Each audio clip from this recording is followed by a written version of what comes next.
This is Scott Spears, and I'd like to welcome you to another edition of Scott Spears Now. Today it's our year-end episode, and as we end every year, we go visit with one of my favorite people. He's a many-time guest of this show. He is the world's foremost mentalist, from Johnny Carson to Sally Jesse Raphael to David Letterman. He's been on them all and continues to do it well into the new millennium. He is the amazing Kreskin. He's going to tell us what's going on in 2014, what you should expect.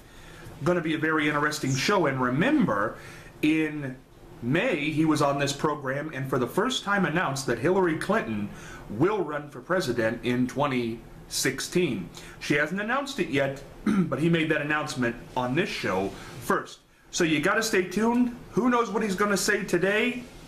The amazing Kreskin coming up now on Scott Spears Now. This is Scott Spears, and it's New Year's Eve 2013 here in the world, and every year we like to check in with one of my favorite people. He's a many-time guest to this show.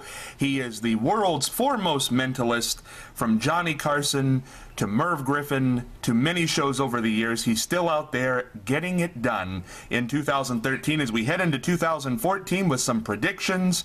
We're joined by the amazing Kreskin. Kreskin, how are you New Year's Eve? I am great. I have to tell you that, as you say, each year things I seem to continue in my career, and all I'm being beset with in the past week or two, and I have to hear my secretary make sure she says the correct name of the movie Wall Street. What is it called? Wolf in Wall Street? Yeah. Don't you know? I was out at Universal's taping some shows that we're seeing the past couple days, and it reminded me that the movie that opened on Thanksgiving Day, the one about Wall Street, Wolf and Wall Street, is a big controversial movie with, I think Scorsese produced it, but there's a dramatic scene in the movie when guess whose name is brought up? You're looking at that person right now.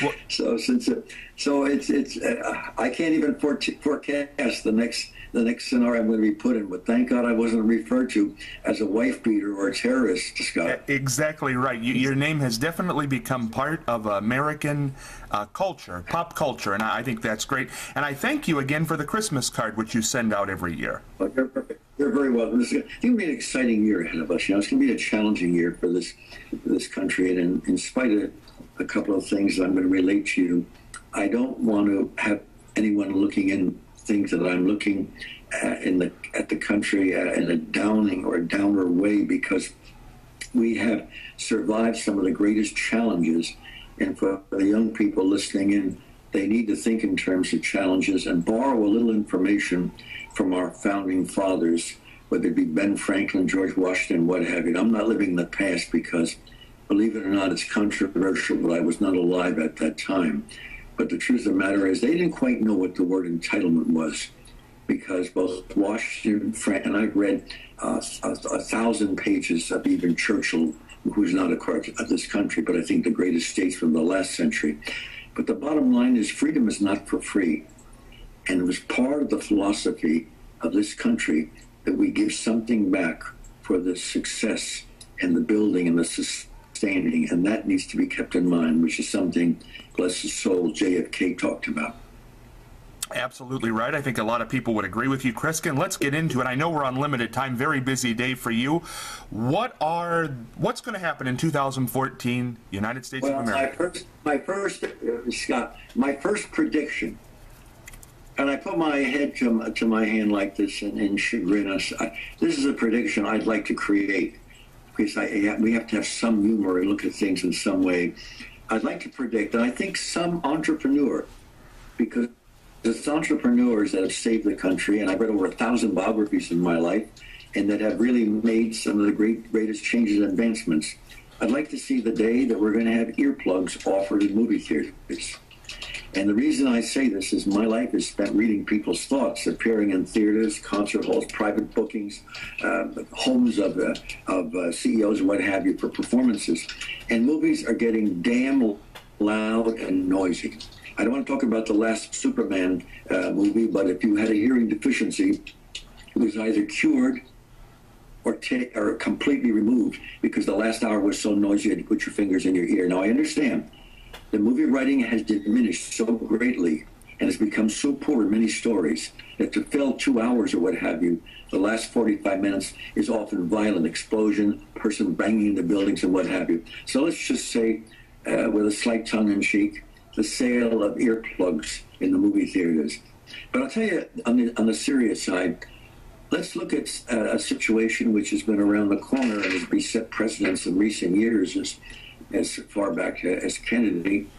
Here in Cuba, I'm not predicting anyone's demise, but when Paul Castro, who is the brother of Fidel Castro, when he passes away, you will see communism disappear within a couple of weeks in that country. That's a very, very big prediction. Do you feel that will happen in 2014? I never, Eric, Scott, I'm sorry, I was mentioned something to you by the name of Eric about some other prediction, but Scott, I never talk about a person's well-being or delve into their health and discuss a person's life or death. But the country is really, the fabric and the state of mind of the country is overdue for an excuse to move on. And I think that with this final figure that it's now in the place of Castro, it's going to happen. You know, we have to realize something which the American public does not know about. But I've worked with law enforcement for as many years and have worked on 84 crime cases, of which I think I've only been helpful in about a third. But years ago, early in my career, the drugs in this country were entering through Lake Apatcon, New Jersey, and some of the river areas outside of New York that touch New Jersey. That's where most drugs were coming in. And it was the great ambition some 30, 40 years ago, Fidel Castro, that this country be filled with drugs, that drugs would be sold everywhere and legalized as much as possible, because he forced something that a lot of people don't realize. It can tend to weaken the culture of a country. Keep that in mind, folks. Kreskin, you said you had another big prediction for 2014. What is it? Well, let me just say something. I want to talk to all of you who are watching me and issue an alert. We know this is the case because you hear it down the street, you hear it next door, you hear it across the street. But a great crisis is approaching our country, part of our culture, and it's going to affect our economy. And that is the wave of crime. Now, I know certainly those of us in show business and sports and the public eye have gone in the direction of security and what have you. But let me tell you something that security people will not tell you about. And you better know about this, folks. And this is, I'm not a know-it-all, but I spend too much time with people who are victims and also sensing what is going on. Today, most of the robberies, of which I don't know how many, a dozen or so, take place every minute in a home in the United States. At least 5, 6 every minute of the day. They're done during the daytime. And there's a new pattern, which you don't see about in television. It involves more than one person, usually 2 or 3 people. Now, let's say you have security in your home. Well, folks, you better wake up the people who put it in there and the townspeople. Many towns have ordinances. If an alarm goes off, it should not be loud enough so it's heard in the neighborhood. Those townspeople are aiding organized crime, and they're helping organized crime. Because when this country was once a family, where everyone knew the people on the city block, if Joey down the street, a little kid, was in trouble or hurt himself, everyone on the block knew and got out. Someone got out and helped.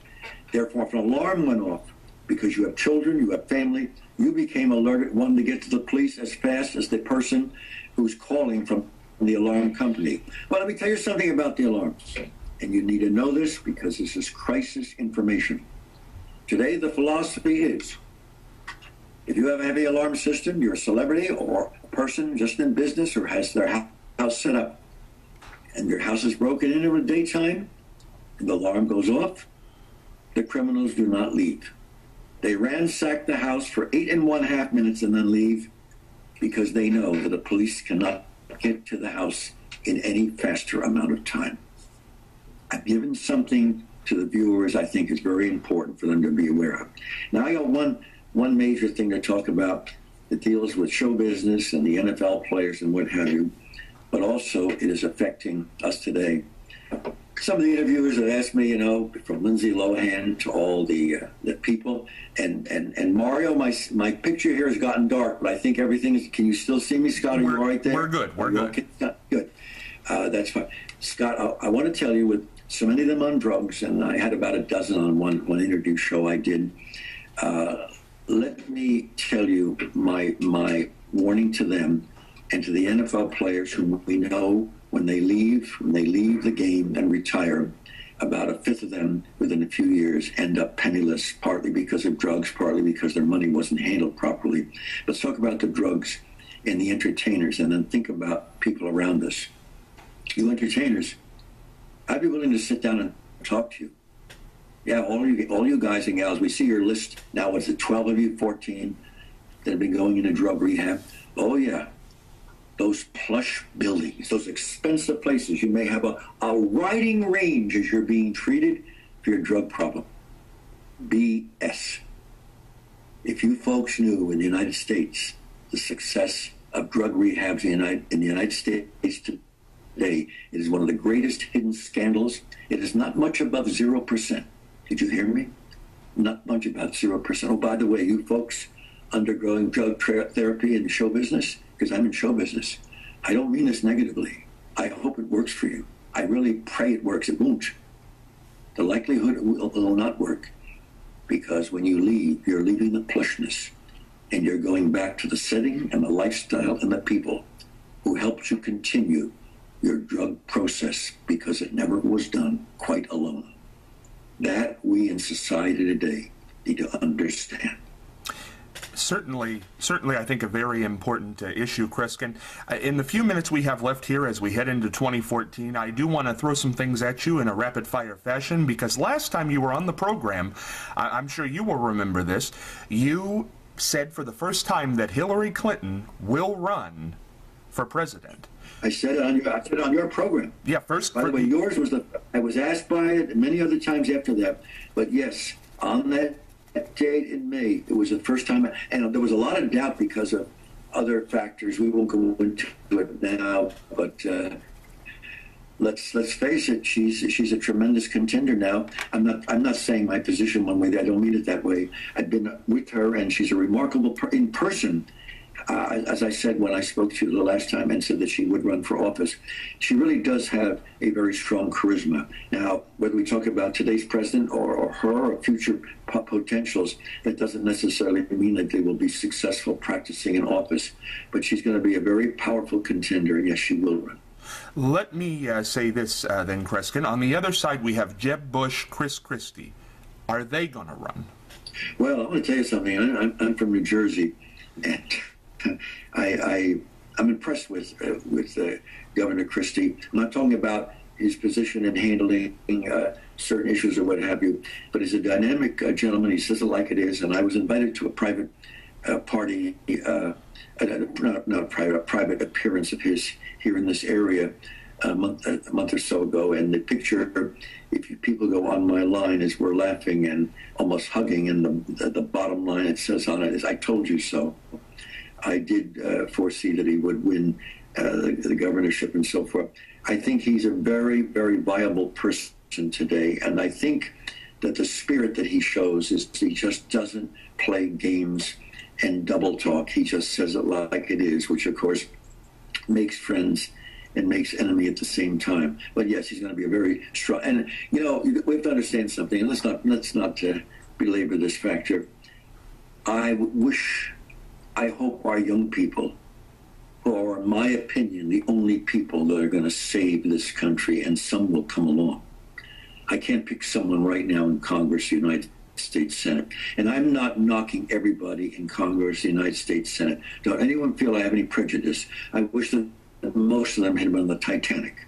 But aside from that, someone's going to come along, and it would be great if we learn from the people of Canada and the people of England that a campaign was only to last a month or 2 months. That was the extent of the campaign.